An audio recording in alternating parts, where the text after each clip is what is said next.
no better feeling in the world when you're trying to come up with content ideas in the offseason of college football, and then one company just gives you a softball and says, here, knock this one out of the park. Because that's what happened with FanDuel when they recently released their way too early preseason win totals for every major conference going into 2024, including the SEC. Some of these lines, a little too rich for my favor. Some of these lines, good God, what are you doing? Why are you giving these fan bases hope? And then there are a few lines to where you look up and down the schedule, you look at the names that were added in this offseason, and you say, you know what? I feel pretty confident betting that. Let's go ahead and discuss today. What's going on, ladies and gentlemen? It's Cole Thompson from SEC Unfiltered. Make sure you hit the subscribe button down below. Leave a comment telling me who do you think has the best line going into 2024, especially with their schedule. Make sure that you follow me on social media at Mr. Cole Thompson. Subscribe to my own YouTube channel at Mr. Cole Thompson. Follow us on social media, Twitter, X, Instagram, TikTok. We're all over the place at SEC Unfiltered. Download the podcast wherever you get your podcast listening systems. Spotify, YouTube. You can get on Apple Music. You can get it on Google Play. And make sure to keep up with all of our best SEC content found. Go ahead and visit secunfiltered.com. So, preseason win total betting lines. These are really interesting this year because so many people are going to have conversations. You only have 2 teams ranked with 10.5 wins. Do you understand that you also have 4 teams ranked with 9.5 wins and 2 more teams ranked with 8.5 wins? That is hell. That just shows you how little of a room for error you have in this conversation in the conference play, especially with the 12-team playoff. And you know that Greg Sankey and Tony Petitti coming together to fix college football is the nicest way of saying we're doing everything to make sure we're the most represented when we get to a dozen teams fighting for a national title. So you look at some of these lines and you say, could they actually end up making a decent run to the CFP? Maybe, but let's go ahead and start breaking some down. For starters, the number 1 team I'm looking at, Kentucky, 7.5 wins. This just feels like a Mark Stoops special. Like, doesn't it? Like, everyone is just kind of counting out Kentucky because of what happened this offseason. Oh, you went 7-5, even though you went and got a veteran quarterback in Devin Leary. Liam Cohen's offense was going to really work for Brock Vandagriff. Now he's in Tampa. Oh, Jimbo Fisher fired. Mark Stoops is now going to, no, he's staying behind. Does he really want to be here? Is he looking for an upgrade? What's going on? That's the feeling around Kentucky. But there's another feeling around Kentucky. They cooked in the transfer portal. They absolutely added in dudes this offseason in the transfer portal. Jamon Dumas-Johnson, the linebacker at Georgia, that's your enforcer. That was a guy that was missing last year at the second level of this defense. And now you bring him in and you're hoping that this is going to be a huge dividend when it comes to your run defense. Defensively, you know you're going to get quality play every other season out underneath Mark Stoops because that's just been the MO in Lexington. They also added in 2 exceptional receivers in the transfer portal to pair alongside with Brock Vandagriff and Barian Brown. So I really like what you have there. Jamori Macklin, over 1,000 yards last season in North Texas, one of the highest Conference USA wide receivers. Not to mention you bring over Raymond Cottrell. Barely had a role at Texas A&M, but when he was on the field, he did cook. He had a touchdown reception. I think it was against Miami. He averaged over 17 yards per play. You feel good. Oh, you bring in Chip Trainum in your running back position to replace Big Sweet Baby Ray Davis. So you feel good there. And Brock Vandagriff, let's just go ahead and break the notion of this. One of the dumbest rules and one of the dumbest things that's ever said in college football is you aren't good enough to start because you play for X team. And X team is Georgia, Michigan, Ohio State, Alabama, Texas, Notre Dame, USC, the usual suspects. Yeah, let's go back and look at what happened going into last offseason's fall camp. There was competition. Plain simple. Carson Beck was pushed to the limits by Brock Vandagriff. And there is another dimension out there, if you go follow the multiverse, where Beck is actually transferring now to Lexington. And Vandagriff is the guy that led you to a 12-0 regular season finish. That's the way it is. I think Brock Vandagriff is one of the biggest kept secrets in college football. And yes, it's going to be really interesting seeing how Bushman's offense changes over from Liam Cohen's offense, because I thought he was a perfect fit for Liam Cohen's offense. I look at the schedule. Where do you really see a major loss outside of Georgia? Maybe Texas, if you really want to throw it in there. Southern Miss, South Carolina, Ohio, all 3 winnable games. Vanderbilt, Florida, Auburn, all 3 winnable games. Murray State, Louisville. Winnable games. You need to win 1 game against Texas, Ole Miss, and Georgia. And if somehow you do that, 9-3 is a possibility. I think you're going to hit the 8.5. I think you're going to hit 8 wins. That's for certain.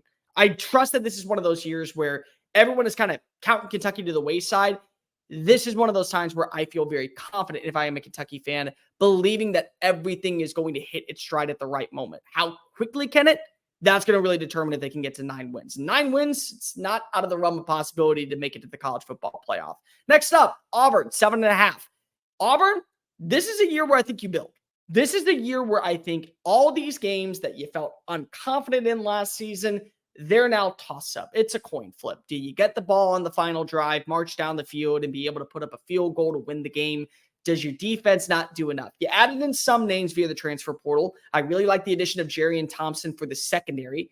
I like this offense. I think that what you added in a top 10 recruiting class, primarily swapping Cam Coleman from Texas A&M over to the Plains and keeping him away from the other Alabama school, yeah, you're in a really good spot. And go ahead and look at last season as kind of a wash. That would be the best way I would put it if you were on the Plains right now.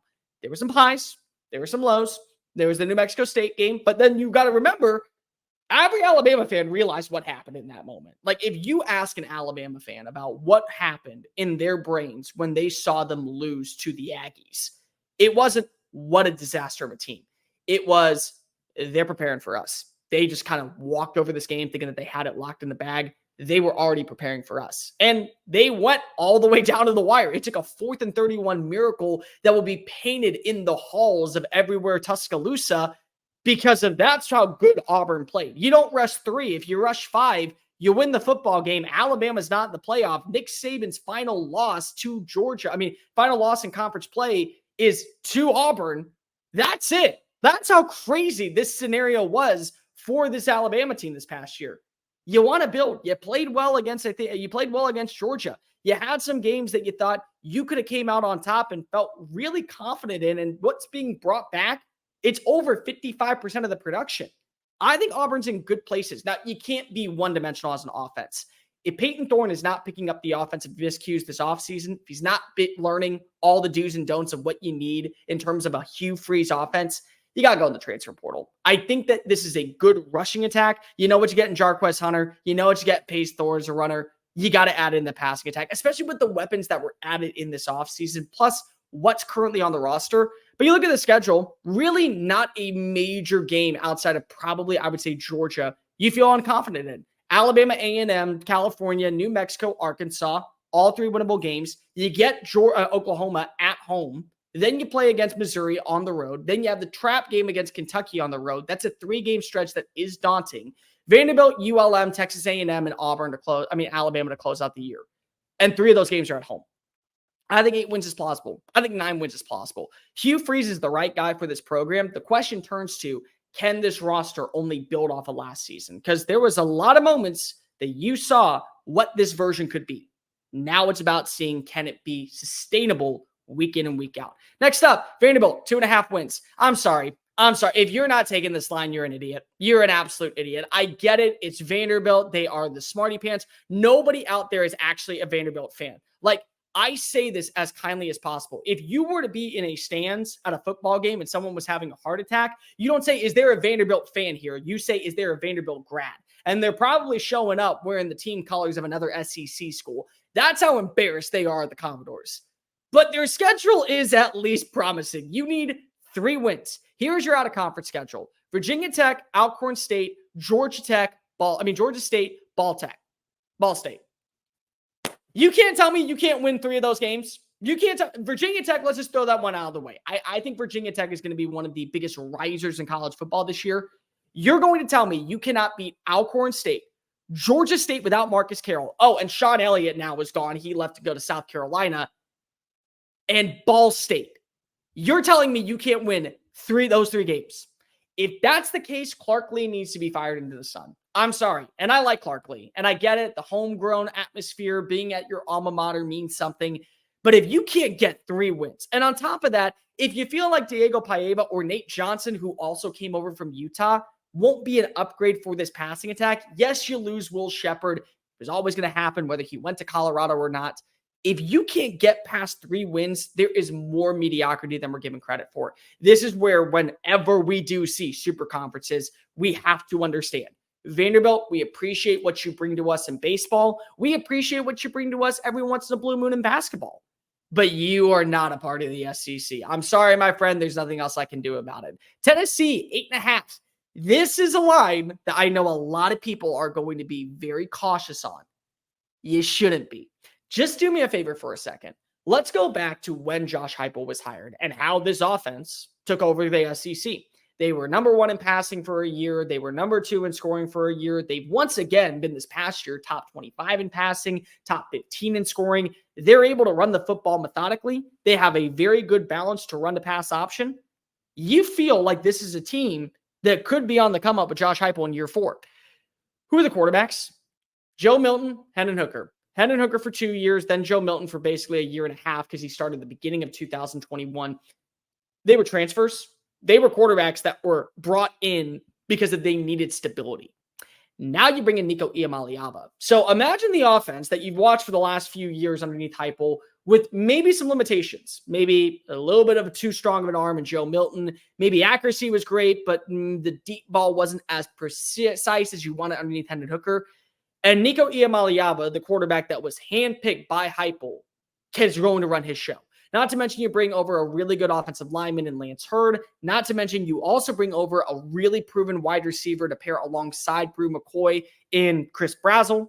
I like this team. Yes, it is going to be a challenge to replace the production lost by both Jabari Small and Jalen Wright. But I look at the schedule. Chattanooga week 1, that's going to be a dub. NC State week 2. Probably the biggest out-of-conference game that weekend outside of what you have in Michigan and Texas.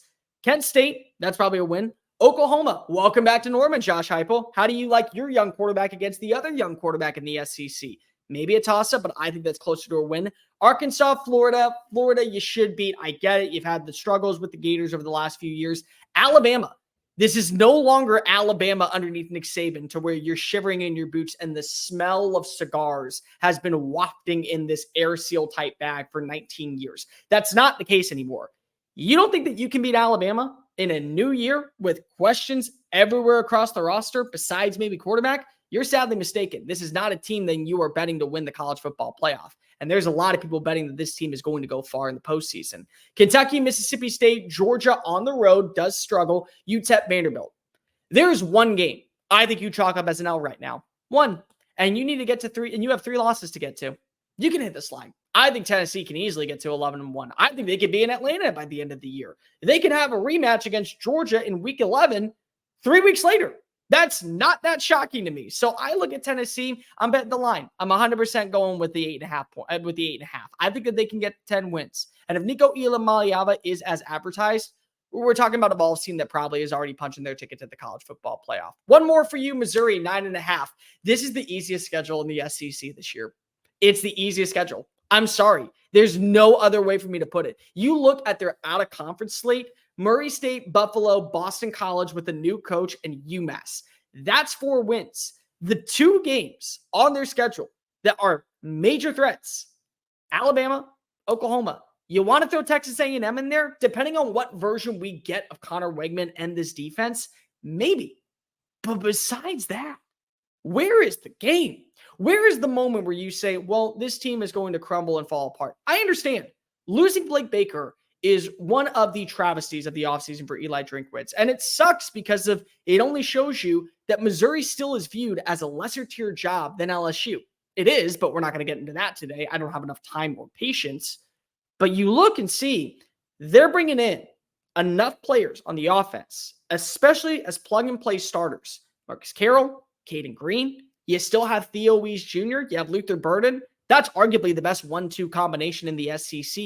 Brady Cook gets another year in Kirby Moore's offense, and you don't play the trap games. In my opinion, there's one trap game. It's Texas A&M.